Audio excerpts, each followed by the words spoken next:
My younger sister-in-law falsely accused me of trying to be with her and destroyed my life. After the truth came out, I got my revenge. It's strange how quickly life can shift from something beautiful to something suffocating. If someone had told me a year ago that I'd be sitting alone, replaying conversations, wondering which word or glance twisted my fate, I wouldn't have believed them. Back then, everything was in place, steady, simple, and safe. I'd been with my girlfriend for 5 years, since high school. We started dating when I was 19 and she was 18. We weren't some dramatic on-again, off-again couple either.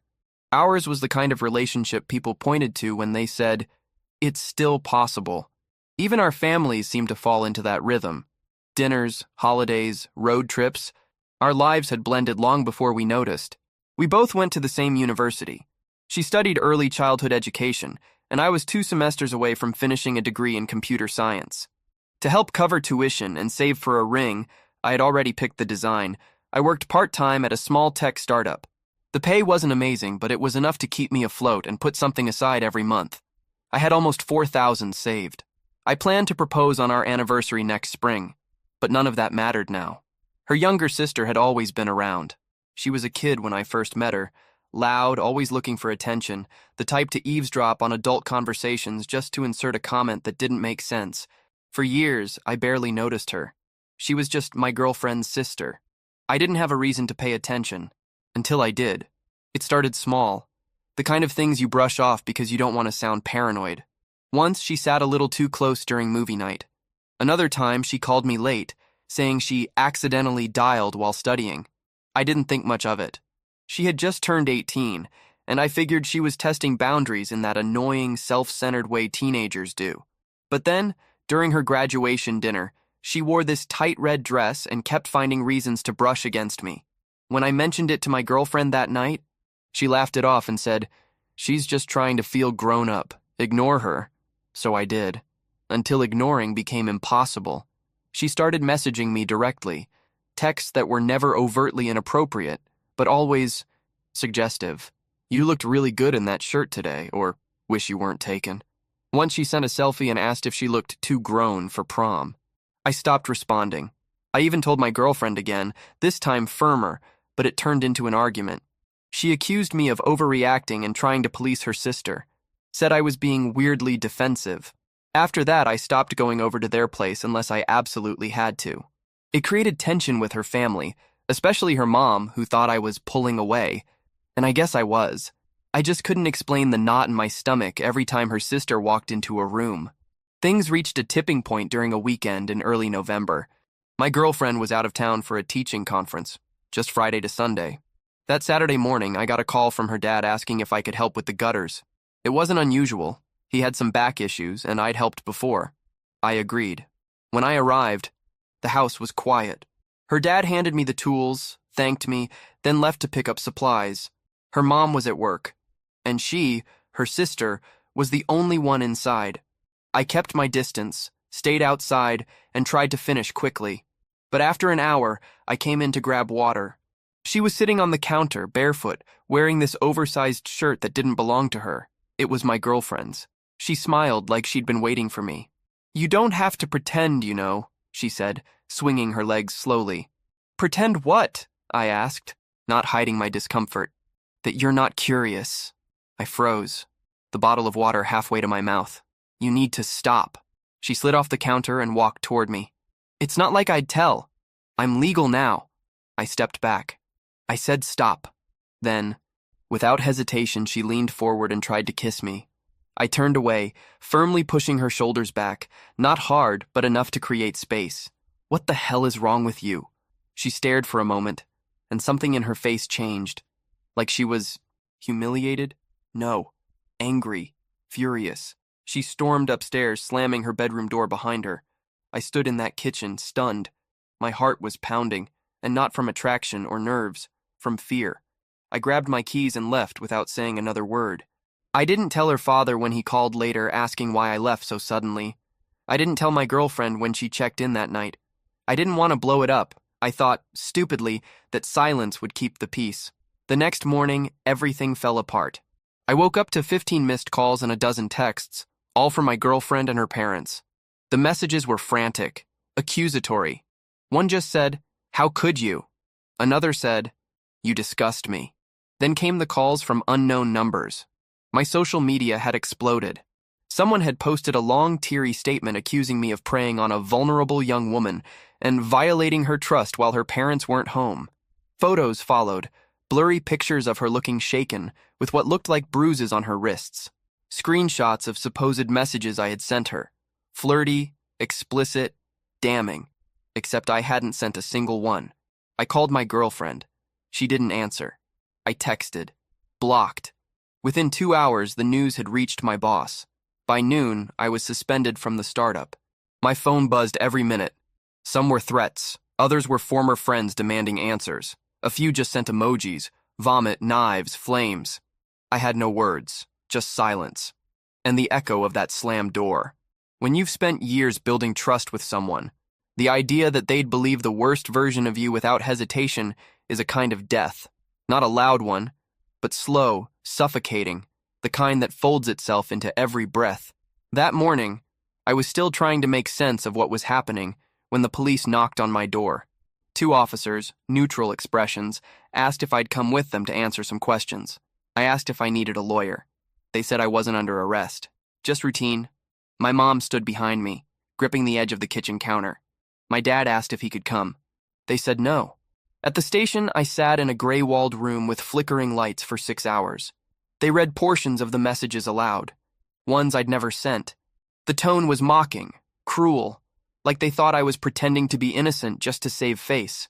I kept repeating the same thing. I never touched her. I never sent those texts. They didn't believe me. They had proof, screenshots, photos, even a short voice memo where I supposedly whispered something disgusting. I told them to check the timestamps, check the metadata, but they said that wasn't their job.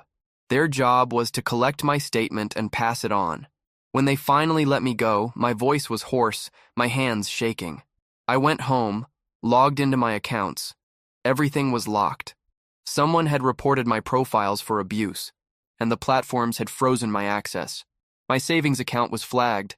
Someone had claimed fraudulent activity, and the bank froze the funds pending investigation. The ring money was gone. Everything I'd worked for, wiped out overnight. Still, part of me thought maybe my girlfriend would come around. Maybe she'd call or text or just show up and ask me to explain. She didn't.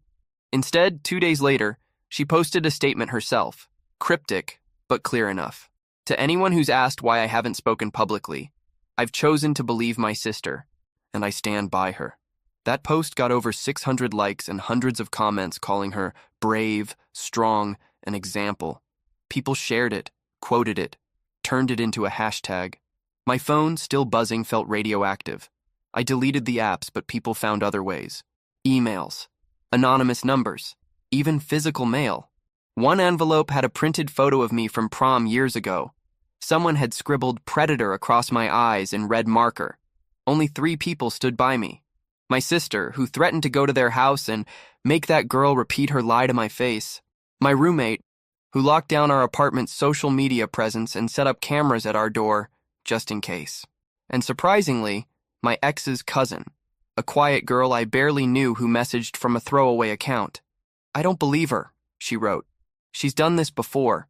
Not this exact thing. But she likes chaos. Just be careful." That sentence haunted me more than anything. She likes chaos. Everything she did made more sense through that lens. Her texts, her performance, her silence before the storm. I began to remember things differently. Moments I dismissed. Glances I ignored. Questions she asked that now felt loaded. Like the time she asked me, "Do you think people would believe you no matter what?" I'd laughed then. What kind of question is that? Now I understood. After the incident in the kitchen, she hadn't reacted like someone rejected. She reacted like someone exposed, like her plan hadn't gone the way she wanted. And instead of backing down, she doubled down.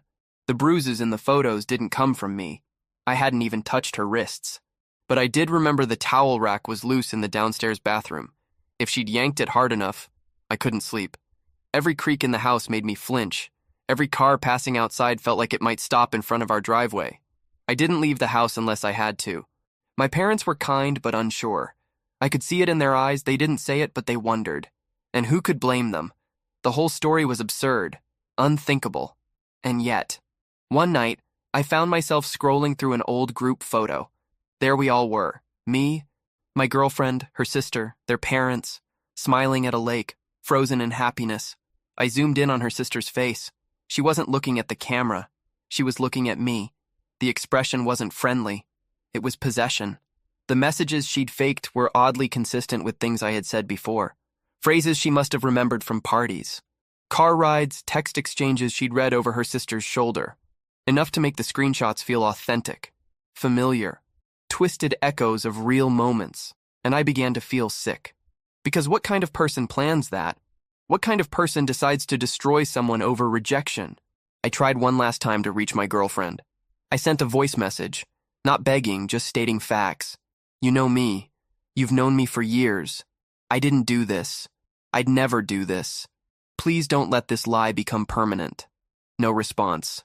Later that night, my roommate found the message posted anonymously in a gossip forum with the caption, "Look how he tries to guilt her even now." The replies were brutal. Classic manipulator. Crocodile tears. Lock him up already. By the end of the week, I stopped checking. There was nothing left to say. I was still in my room when I heard my mom call my name, her voice tight, unfamiliar. When I opened the door, she was holding a folded paper, her hand shaking. "They served it," she said, eyes avoiding mine. "You've been formally charged." It was all there in black and white. Formal accusation of harassment and attempted assault. Filed, signed, real. The words blurred. My knees buckled, and I sat down hard on the bottom stair. I stared at the document like it was written in a language I couldn't translate. Even though I had prepared myself for this, at least mentally, it felt like a punch I hadn't braced for. That night I didn't sleep. Again. I sat on the edge of my bed trying to piece together what had happened, step by step. How one moment in a kitchen spiraled into this. The next morning, I met the lawyer my parents had found. He was direct, blunt. "You need to understand what you're facing," he said. "This isn't just about a misunderstanding. She's filed a sworn statement. There are digital messages, photos, an audio clip, and a medical note from her visit to urgent care. You're looking at a serious charge." I asked him how someone could fake all of that. He exhaled through his nose. "People can fake more than you'd believe. But convincing a judge or jury? That's the mountain we're climbing." My court date was set 3 weeks out. Until then, I was to comply with the temporary restrictions. No contact with her, her family, or anyone directly involved. I was also barred from campus, effective immediately. That same day, I received an official notice from the university. Pending the investigation, I was suspended. My student access was revoked. I packed my things from the dorm that night. My roommate helped. We barely spoke. Every time he tried, I just nodded or shrugged. What could I say? News spreads fast on campus. By the next morning, friends I'd known for years had ghosted me. Some unfollowed me publicly. Others posted vague messages. Believe victims. Protect our girls. One guy I thought was close blocked me altogether. The silence of those who mattered felt louder than the noise of strangers. I tried not to Google myself, but of course I did. Posts, threads, entire comment chains dissecting my face, my behavior, my high school photos. People twisted memories into motives. A girl from freshman year claimed I always gave off weird vibes. Someone else said they remembered a time I lingered too long at a party. It was like I had become a character in a story none of them actually knew. Then came the call from the startup. They were letting me go, immediately. Given the nature of the allegations, they said, "We can't continue the relationship." I didn't even try to argue. I checked my bank account again, still frozen. That was the day I knew I'd lost everything I had worked for. I went home and sat at the kitchen table while my mom reheated leftovers we weren't going to eat. My dad read the mail in silence. No one mentioned the envelope sitting on the counter from a scholarship foundation. I already knew what it said. I spent hours staring at the ceiling that night. Sometimes I'd catch my reflection in the window and not recognize the person looking back. Pale, hollow-eyed, 24 and already gutted. 3 days later, things got worse. A photo was leaked online. Grainy, but clearly me, walking out of the house that day. In the background, she was visible through the screen door, arms folded, watching. The post claimed I was fleeing the scene. Comments exploded with fury. Why didn't he stay if he had nothing to hide? Classic abuser behavior. Disgusting. It didn't matter that I'd left to avoid a confrontation, that I hadn't touched her. The story had written itself, and I was the villain. Only a few people pushed back. My sister, posting carefully worded updates. My ex's cousin, who messaged again, saying, "I'm scared she'll hurt someone else if she gets away with this." Then something shifted. I was in the living room scrolling through old texts to ground myself in something real when I noticed a message from months ago. From her. A photo she sent from a beach trip. I'd barely glanced at it at the time. But the timestamp was strange. Earlier than when she claimed we'd started talking privately. I forwarded it to my lawyer. He replied within an hour. "Don't delete anything. I'm getting a forensic expert." It was the first moment I felt a flicker of something I hadn't in weeks. Control. Maybe small, maybe meaningless, but real.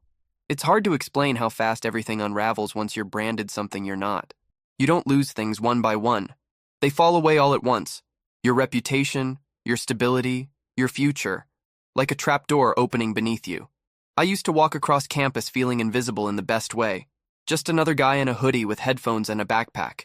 Now I couldn't walk 5 steps in public without feeling like people were staring, whispering, recognizing me from some post or thread.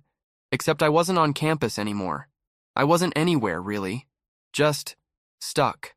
The university's decision came in the form of a brief email. I was permanently expelled. No hearing, no appeal. They cited protecting the community and maintaining campus safety. It didn't matter that nothing had been proven. The accusation was enough. My scholarships were revoked. That part stung worse than I expected. I'd worked for those. Hours of unpaid internships, essays, perfect GPA. Gone. The money I had saved for the ring never got unfrozen. Between legal fees and account restrictions, I couldn't even afford gas most weeks. My parents tried to help, but their support came with glances. Questions they didn't ask out loud. My dad suggested I take a break from everything and lay low until it passes. My mom hovered, watching me eat, sleep, breathe, like I was a glass about to crack. My friends vanished. No texts, no calls. Even the ones who had known me since high school, people I trusted, stayed quiet. I couldn't blame them, really. Who wants to publicly align themselves with someone accused of what I'd been accused of? The worst part was reading their silence. The way some of them still liked her posts. The way no one, absolutely no one, asked for my side. It got so bad that I started questioning my own memory. Did I look at her too long at that graduation dinner? Did I say something I didn't mean? Something she twisted into intent? Was there any version of the story where I made this happen? No, I knew the truth. I knew it with every cell in my body. And yet, the longer I stayed in that house, the more I felt like a shadow. I couldn't sleep, couldn't eat. I'd sit up until 4 in the morning, just refreshing pages, reading what people said about me. One night, I came across a post where someone speculated that I had paid people to defend me online. Another said I probably had a burner account to stalk her. I closed the laptop and stared at the wall until sunrise. My lawyer was doing what he could, but everything moved slowly. The forensic expert was working on analyzing the messages, trying to prove manipulation or fabrication, but that could take weeks. Meanwhile, the court of public opinion had already delivered its verdict. Then came the job loss. It wasn't official yet, but the HR rep from the startup finally called me directly. She kept her voice cold, polite. "Given the circumstances and to avoid further disruption to the team, we've decided to terminate your employment, effective immediately." I didn't respond. There was nothing left to say. After I hung up, I sat in the driveway for nearly 2 hours, just watching the sky change color. I felt like I was in someone else's life. The only people still in contact were my sister, my roommate, and the cousin. They were the only ones who hadn't flinched. But even they didn't know how to fix it. One night when I couldn't take the silence, I messaged the cousin again. "Why are you helping me?" She replied almost instantly. "Because I've seen what she's capable of." That stuck with me. It meant more than I could say. But even that thread of hope was thin. I couldn't get a job. Every place I applied either Googled me or ran a basic check and never called back. The startup had been a lifeline, and now I couldn't even get hired to stock shelves at the Central Market downtown. Eventually, the legal bills started to pile up. My parents had already taken out a small loan to pay the retainer. Now there were follow-up fees. The forensic expert wasn't cheap. Every hour he spent cost more than I wanted to know. I thought about selling my car. Then I remembered I couldn't. It was in my dad's name. One afternoon, I overheard my mom on the phone with a family friend. She was crying. I couldn't hear everything, but I caught enough. We just don't know who he is anymore. I went back to my room and stared at the ceiling for hours. I didn't cry. I just felt gone. Later that week, I looked up ways to change your name and disappear, just to see what it would take. I wasn't planning anything. Not really. But the idea of starting over as someone else was the first thing that made sense in a long time. My sister noticed something was off. She didn't say it directly, but one night she dropped off food and sat with me for a while. "You don't have to prove anything to people who already decided you're guilty," she said. "You only need to survive this." I nodded, but survival felt like a stretch. At night, I started walking around the neighborhood. Hood up, no phone, just air. One night, I made it as far as the bridge outside town. I stood there a long time, watching headlights blur beneath me. My feet never moved forward, but the thought lingered. I kept walking. Some mornings I'd wake up and forget just for a second how much had changed. That brief moment between sleep and consciousness, where everything still felt normal, safe. Then the weight of it would return like a brick on my chest. There was a moment I remember clearly, a Tuesday early December. Cold light creeping through the blinds. I opened my phone out of habit and saw an email from the county court confirming my next hearing date. No good news, no breakthroughs, just a reminder. This nightmare was real, and it wasn't close to over. I wasn't allowed to leave town without permission. I had to check in twice a week with the court's pretrial officer. Not jail, but not freedom either. I couldn't go near her, near campus, near anyone involved. Even accidental contact could lead to arrest. That meant not going to certain stores, restaurants, or parks. The town shrunk around me. The financial hit was relentless. My account stayed frozen under fraud investigation. Legal bills climbed. I applied for work everywhere, even places that didn't usually require background checks. Nothing. The best I got was a 2-day temp gig moving boxes for a shipping warehouse. Paid cash, barely enough to buy groceries. My dad started watching sports in silence. My mom cried when she thought I wasn't listening. I caught my little cousin asking my aunt if I was the bad guy on the internet.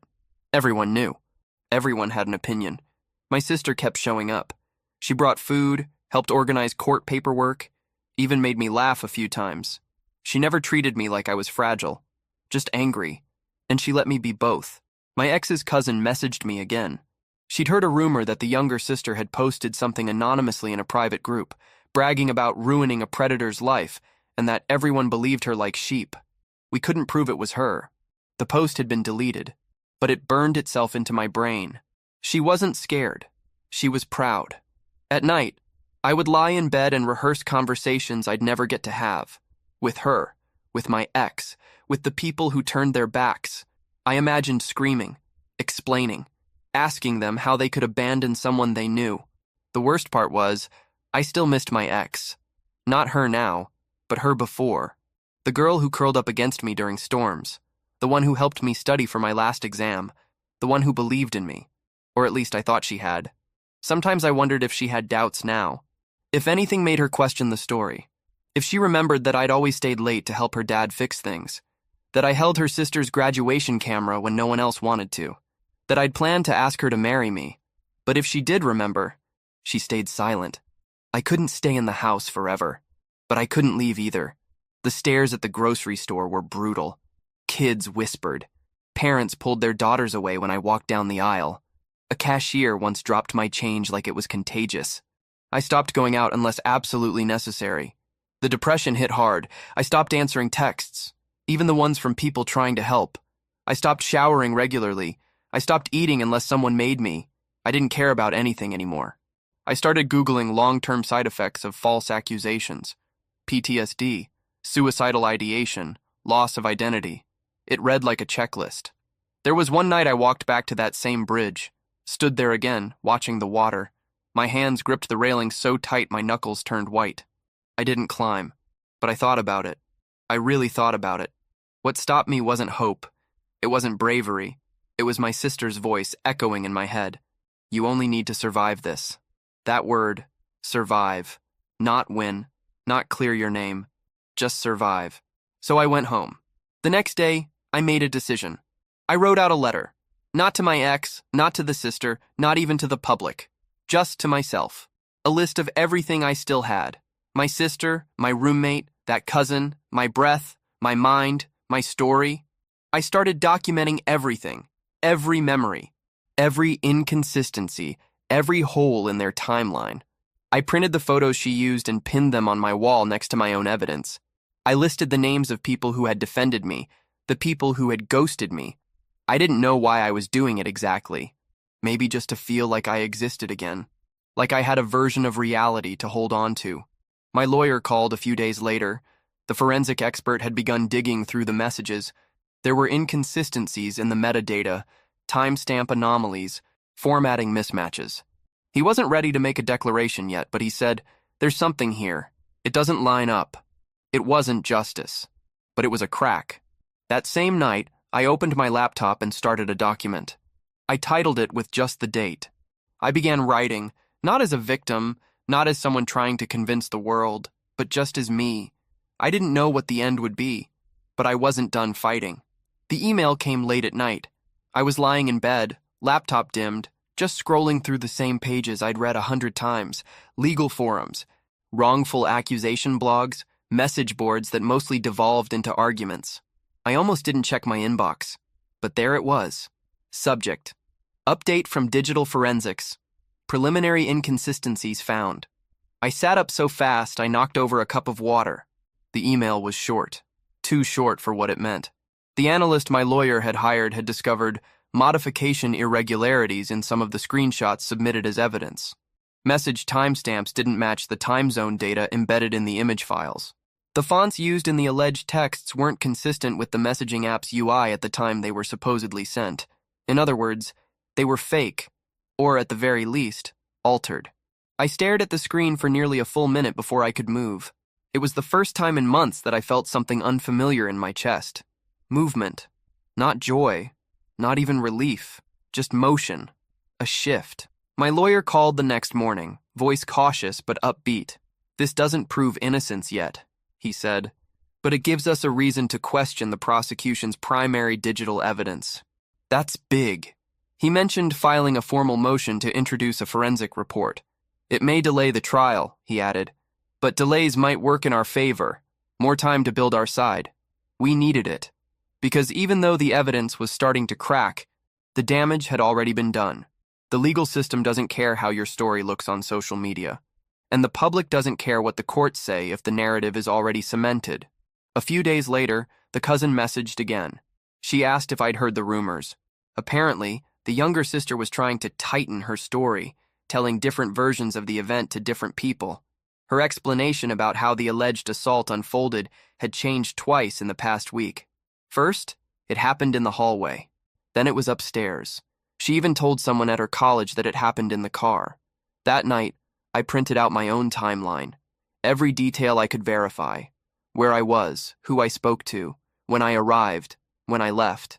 I even started mapping the layout of the house, room by room. It felt obsessive, but it kept me from drowning. My sister offered to help. We sat at the dining table for hours with pens, markers, highlighters. "She's slipping," she said. "People who lie always do. They talk too much."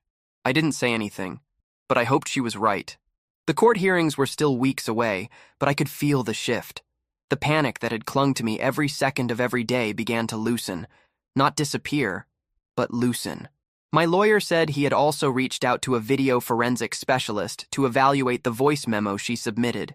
"We're not guaranteeing anything," he warned, "but if there are edits, we'll find them." Another surprise came a week later. A woman showed up at my parents' house, someone I didn't recognize at first. It was an old friend of the cousin. She'd been in the same high school as the younger sister. She asked to speak privately. She told me carefully that the sister had done something similar once before. Not with the police, but with another guy, one of her tutors. She accused him of flirting, spread it around school, ruined his reputation. Then, months later, she laughed about it at a party. Said she liked the way power felt, the woman said, eyes heavy. I asked if she'd be willing to write a statement. She nodded. It wasn't a silver bullet, but it was something. Meanwhile, the silence from my ex remained deafening. I knew we weren't going to talk. Not really. But some part of me still checked my inbox every night. I never stopped wondering if she believed any of it deep down, or if her loyalty to her sister blinded her to everything else. But I couldn't waste energy there anymore. I had to survive the courtroom. Another small break came when the video expert analyzed the audio clip. There were inconsistencies, too smooth, too edited. Parts of the waveforms didn't match natural speech cadence. There were gaps, artificial compression patterns, signs it had been stitched together. Not conclusive yet, but enough for doubt. Doubt was all we needed. Reasonable doubt.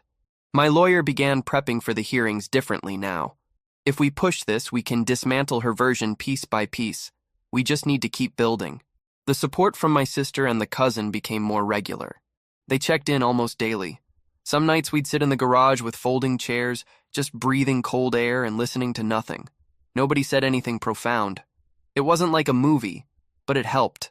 The depression hadn't vanished. The fear hadn't disappeared. I still had nights where I'd lie awake, unable to close my eyes, still had moments where the panic would hit me out of nowhere, at the sink, brushing my teeth, halfway through tying my shoes. But now I had something I didn't before. Momentum. Tiny. Shaky. Fragile. But it was mine, and I wasn't going to waste it. It started with a voicemail. A short message from someone I hadn't heard from in months. Her father. His voice was tense, like he was forcing the words out. I'd like to talk, not on behalf of anyone. Just me. I didn't answer right away. I let it sit for a full day. I replayed it 12 times.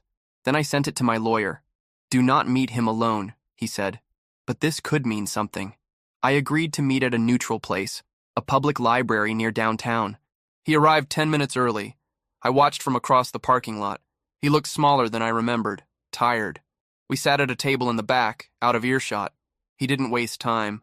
I don't know what happened that day, he began, hands folded. I wasn't there, but I've been listening, watching, and some things don't add up. He didn't apologize, didn't even say he believed me, but he did something better. He talked like someone who finally stopped lying to himself. She's changed her story 3 times, he said quietly. Said it happened upstairs, then said it happened in the garage. But I installed a camera out there last summer, motion activated. I forgot about it until last week.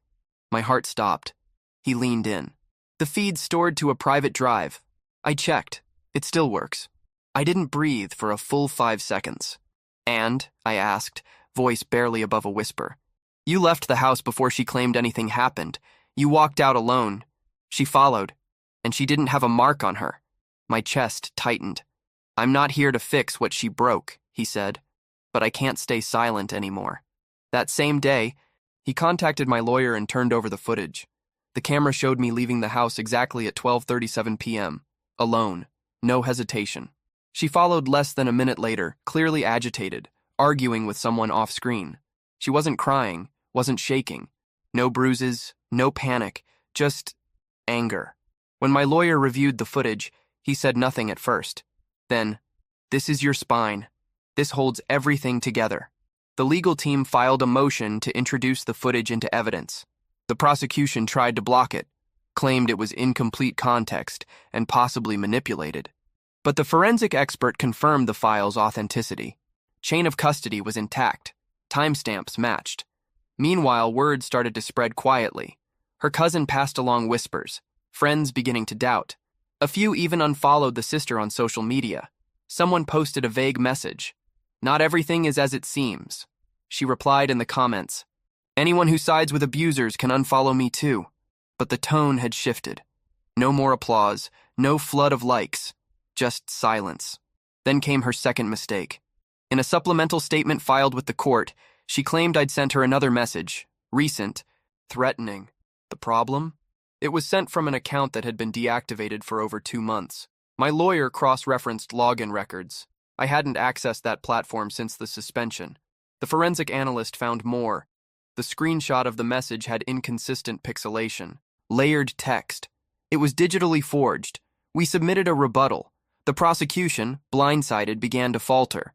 They requested more time, but the judge was firm. The trial date remained. And then came the final crack. That same woman, the cousin's old friend, agreed to give a sworn statement about the tutor incident. Her affidavit detailed how the sister had fabricated a similar accusation in high school. No police were involved that time, but the school investigated quietly. The tutor was reassigned. Nothing formal ever came of it, but the pattern was undeniable. My defense team assembled everything: the inconsistencies in her testimony, the forged messages, the untouched footage, the prior behavior. It was a fragile structure, but it was real, tangible, a picture of truth drawn in small, steady strokes. Still, I wasn't celebrating. I sat alone in my room the night before the trial and watched the video on repeat, not because I needed to see it, but because I needed to remember who I was when I walked out that door. I had done nothing wrong, but proving it to the world had become my burden. The next morning, I put on the only suit I still had, the one I wore to my cousin's wedding last year. It didn't fit the same. I didn't either. The courthouse was packed. Local media had shown up. There were whispers, flashes, people pointing. I kept my eyes down and walked straight ahead. Inside, I sat at the defense table, hands folded, trying not to shake. The prosecutor cleared her throat, stood, and said the words I'd been waiting to hear for months. "Your Honor, the state is prepared to proceed." The courtroom felt colder than I expected. Not just from the air conditioning, something deeper. A quiet hostility in the walls, in the way people glanced sideways, in the nervous clicks of pens and shifting chairs. Day one of the trial. I sat at the defense table, trying not to grip the edge too tightly. My lawyer whispered instructions. Stay neutral. Don't react. Let the facts do the work. The prosecution began with an opening statement that felt rehearsed, emotional, calculated. They spoke about trust, power, betrayal. They painted a version of me that made my skin crawl. The room leaned in. The jury watched me carefully, not with anger, but curiosity, like they were trying to decode what kind of person I was. Then they called her. She walked in wearing soft colors, hair pulled back, a trembling hand clutching a tissue. It was all performance, but a convincing one. She sniffled before answering the first question. Her voice cracked in all the right places. When asked to describe the incident, she looked down, as if reliving a trauma.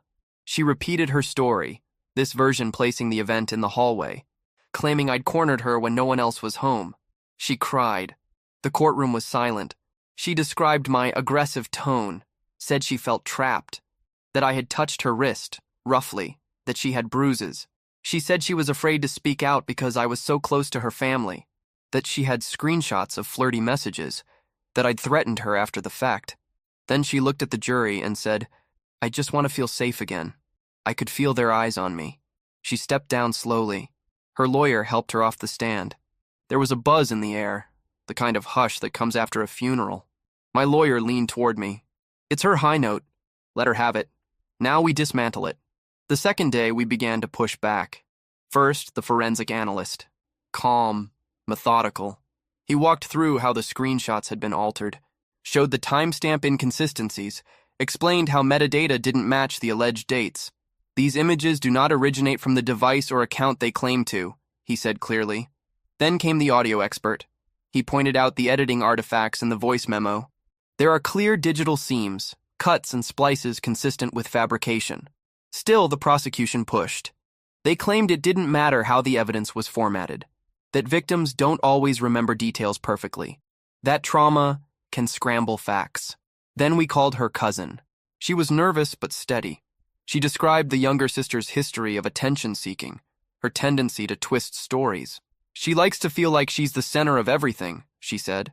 She once bragged about making a teacher cry. The jury listened, but it was the fourth day that changed everything. The brother of her old friend flew in from out of state. He'd never met me before, had no reason to lie. He told the jury about how, in high school, she accused him of stalking her after he rejected her at a party, how his school investigated, how it nearly cost him his scholarship, and how she laughed about it 6 months later. "She said people will believe anything if you look like you've been hurt," he said flatly. Her lawyer objected, claimed it was hearsay. The judge allowed the testimony, citing character relevance due to a pattern of behavior. And then we showed the footage.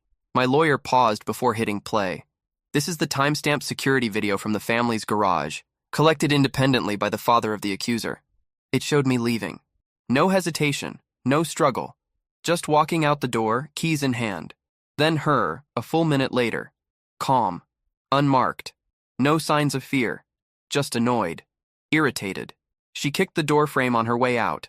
When the video ended, the courtroom was completely still. For the first time, I looked at the jury. Their expressions had shifted. Not pity, something else. Calculation, doubt. The prosecution tried to regroup, called a psychologist to testify about trauma response, saying victims don't always present consistently. But it was too late. The inconsistencies were too large, the evidence too clear. Outside, the media started to change its tone. A local journalist wrote a neutral piece titled, "Accusers' Claims Face Digital Doubt." It was the first headline in months that didn't call me a monster. The next morning, her father didn't sit with her family. Instead, he sat in the back row, alone. My lawyer whispered, "They know it's slipping." Still, I didn't relax. Not yet. The judge had been clear. Both sides would finish presenting before any verdict. And trials don't end cleanly. They end with weight, with uncertainty, with 12 strangers behind a door trying to decide your life. That night, I didn't sleep. I watched the video again, and again. Not because I needed proof, but because I needed to remember how close I came to disappearing. Court resumed on a Thursday. The energy in the room had changed. The jurors no longer looked at me like a question. They looked at her. Her lawyer tried to stall, raised concerns about the chain of custody, the video's resolution, even claimed the footage was inconclusive without context. But the judge had already reviewed the file, verified its metadata, reviewed the father's sworn affidavit. It was admissible. The defense requested to play the footage for the court again, this time with expert commentary. The lights dimmed slightly as the screen flickered to life. The room fell silent. The first frame showed the interior garage. Clear timestamp in the corner. 12:37 p.m. I walked out the door. Alone. My shoulders were stiff, but my steps were steady. I didn't hesitate. I didn't look back. I didn't say a word. The door closed behind me. Seconds passed. At 12:38 p.m., the door reopened. She stepped out. Not crying, not shaking, not even distressed. She glanced around quickly, then slammed the door behind her, muttered something indistinct, and stormed toward the driveway. No bruises, no limping, no fear, just attitude. My lawyer let the footage run twice. Then the expert took the stand and explained how the video matched exactly with my cell phone's GPS exit ping, down to the minute. No tampering, no edits, synchronized with cell tower data. The courtroom was so quiet, I could hear someone shifting their coat in the back row. Then came the turning point. The prosecution scrambled to recover. They asked to call the accuser back to clarify her perception of the timeline. But when she took the stand again, she cracked. She started confident, repeating that she felt scared, that time was a blur, that maybe I'd gone out to smoke and come back in. But according to your original statement, you said he never left, my lawyer said, voice calm, that he cornered you. In the hallway, between the living room and the stairs. She hesitated. I remember things differently now. You also said the incident happened around 12:45 p.m. Yes, around then. Yet we have a confirmed timestamp of the defendant exiting the property at 12:37 p.m. And this footage shows you leaving alone, visibly unharmed. She looked down. My lawyer continued. You followed him out. You were the one yelling. Do you remember what you were yelling? Silence. The jury watched her, frozen. The judge leaned in slightly.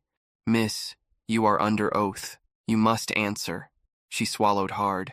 I don't remember exactly. Did the defendant ever come back inside? No, she whispered. Did he touch you at any point? No. The courtroom erupted in whispers. Her lawyer stood quickly. Objection! Badgering the witness? Sustained, the judge said. But the damage was done. The jury had heard it, plain, unedited, from her own mouth. Her story collapsed in real time. Outside the courthouse, the local news vans had picked up on the case again. By lunch, headlines were already circling online. New video footage contradicts accuser in campus assault trial. I didn't smile. I didn't cry. I just sat there, numb, letting the moment sink in. But then the prosecution made their final move. They requested to dismiss charges quietly. No jury verdict, no trial continuation. In light of new evidence, they said, the state moves to drop all charges without prejudice. My lawyer stood. We oppose that motion. We ask for a formal verdict from the jury. The judge considered, then ruled. The jury would deliberate. It didn't take long. After just under 3 hours, they returned. The foreman, a middle-aged woman with glasses and a calm face, stood and read the verdict. On the charge of assault, not guilty. On the charge of harassment, not guilty. On all counts, not guilty. I exhaled for the first time in months. My sister gripped my arm. My lawyer placed a steady hand on my shoulder. I turned and saw her father sitting in the back row, eyes closed. Alone. The accuser had already left. There was no dramatic exit, no screams, no collapsing sobs, just quiet. But inside me, something had shifted. I wasn't just cleared. I was free. But freedom didn't feel like victory. It felt like ruins. The kind you walk through, barefoot, after the storm has already torn everything apart. The courtroom emptied slowly. Reporters lingered near the doors, whispering into phones, taking down notes that wouldn't come close to capturing what had happened inside those walls. My lawyer packed his notes without saying much. He didn't have to. We both knew what had been won and what hadn't. Outside, the sky was overcast. Fitting. We didn't go out for dinner. There was no celebration, just a quiet ride home in my sister's car. She kept one hand on the wheel and the other resting near mine. She didn't say, "Congratulations." She said, "You're safe now." And that meant more. But safe didn't mean whole. The prosecutor held a press conference 2 days later, carefully worded, full of legalese. Given new evidence, the state has chosen not to pursue further prosecution. No apology. No admission of error. Just closure sanitized for public consumption. Her name wasn't mentioned once. What did make the news, though, was the charge filed against her. Filing a false police report, tampering with evidence, both misdemeanors. She pleaded no contest. The sentence? 1 year of probation, 50 hours of community service, and a $1,200 restitution payment. No jail time, no public apology, no requirement to speak about what she'd done. Just a quiet agreement and a sealed hearing. The money didn't cover even a fraction of my legal fees. But I didn't contest it. I didn't want to see her face again. I didn't want her words, her excuses, her tears. I was done. Her parents stopped speaking, to each other, to the public. It leaked weeks later that they'd filed for divorce. Her father had moved out. Her mother had left the school board where she worked. No statement was ever issued. My ex reached out once. It was a short email. I saw the footage. "I'm sorry." That was it. I stared at it for hours. I thought about replying, about unloading the 9 months of hell I'd been through, about telling her that love doesn't disappear. It gets buried under disbelief and silence. But I didn't reply. She made her choice. I made mine. Some old friends messaged too, not many, a handful, the ones who had vanished when it all hit. "I always had a feeling," one wrote. "I didn't know who to believe," said another. They spoke like nothing had happened, like we could rewind. We couldn't. I didn't block them. I just left them on read. The ones who mattered had stayed. My roommate, my sister, the cousin. They were there when I was broke, hated, forgotten. Those are the people who count. My accounts were slowly unfrozen. I saw the balance for the first time in months, barely 3 digits left. My car needed repairs. My laptop was cracked. I'd sold half my clothes trying to stretch groceries.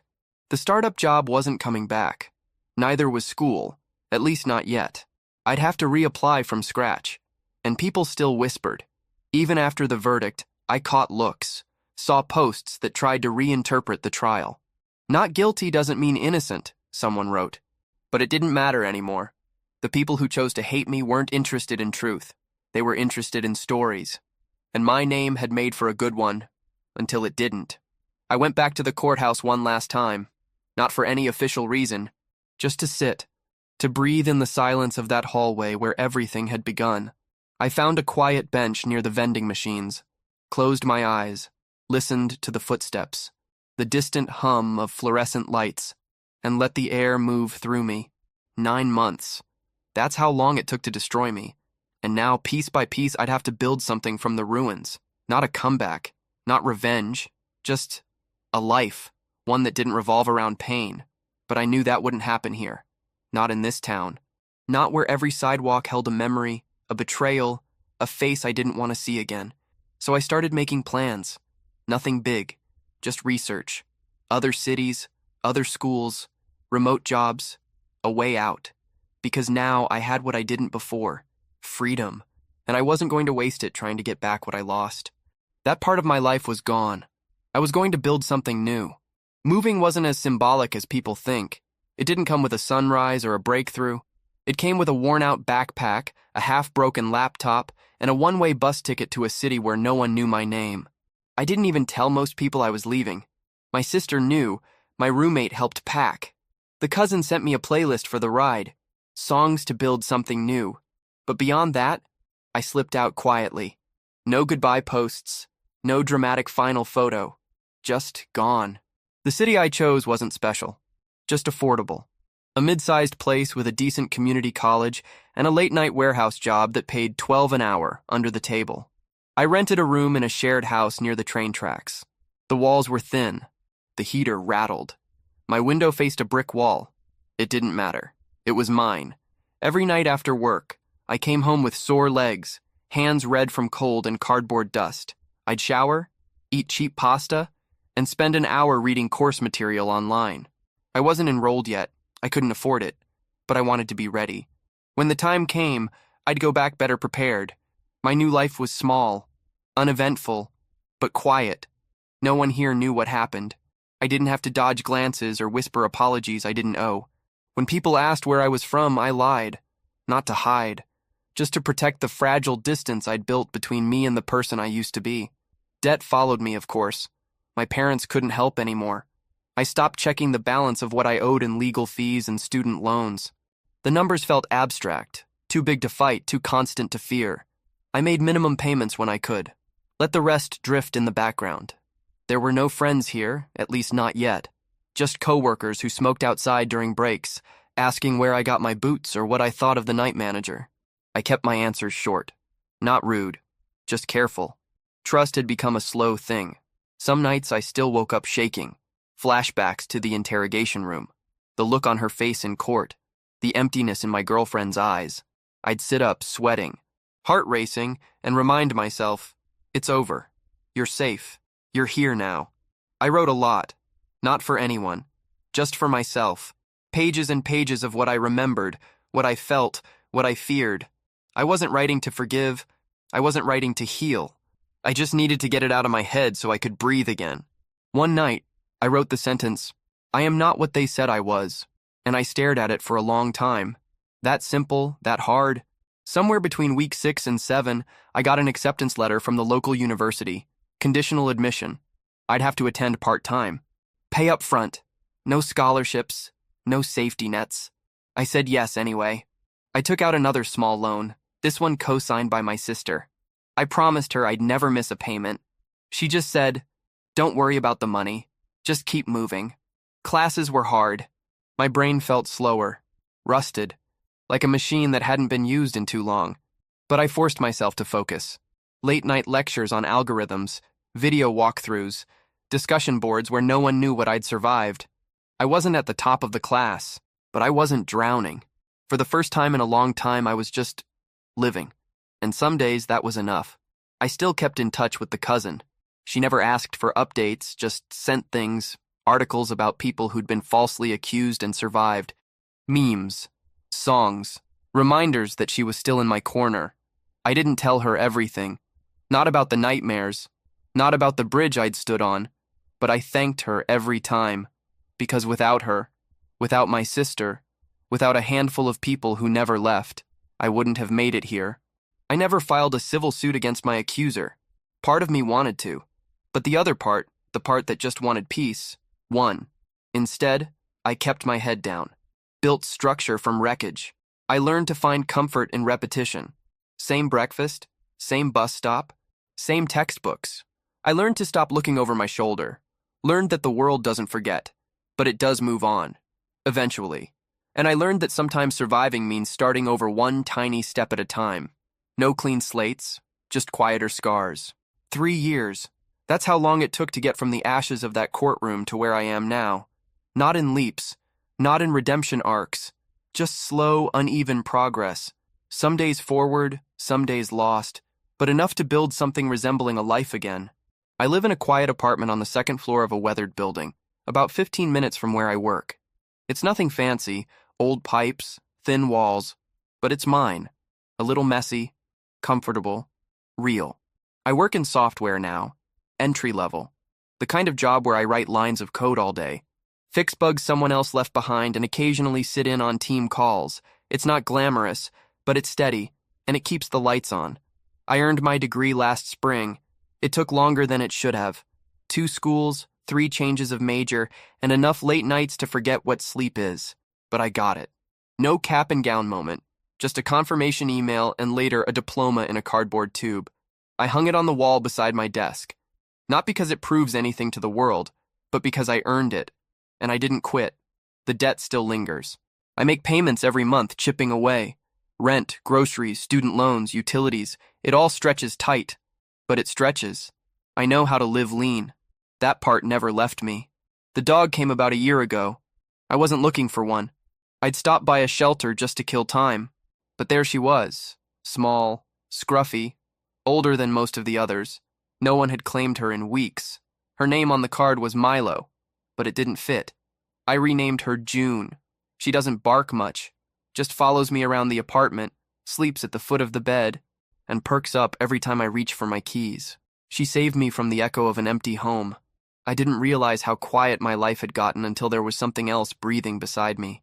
My sister still calls twice a week. We talk about everything and nothing. She's married now, happier than I've ever seen her. Some nights she sends photos, her and her husband on hikes, their backyard garden, the dog they adopted to keep up with me.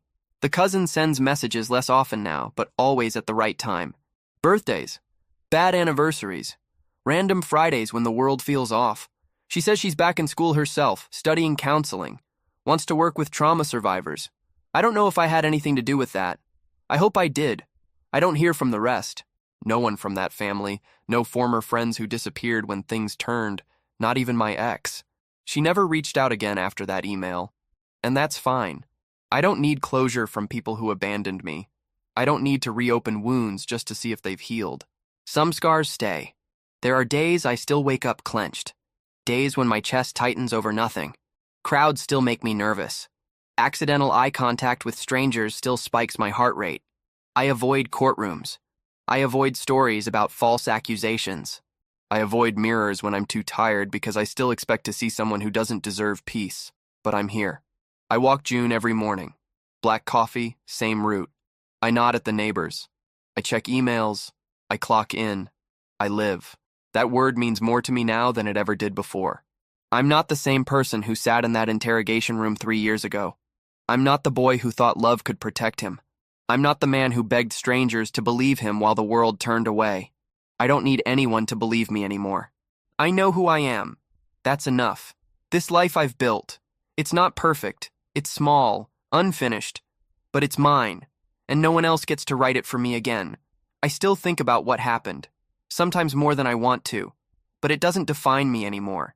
It shaped me, changed me, nearly broke me, but I'm still here. And every time I step outside, leash in hand, June pulling toward the corner, the cold air in my lungs reminds me of one quiet, stubborn truth. They tried to destroy me, but I lived. And before we wrap up, it's important to remember, this story is fictional and was created for entertainment purposes only. But in real life, situations of harassment are very serious and should never be ignored. If you or someone close to you goes through this, report it to the proper authorities and don't stay silent. Your voice matters and can make all the difference.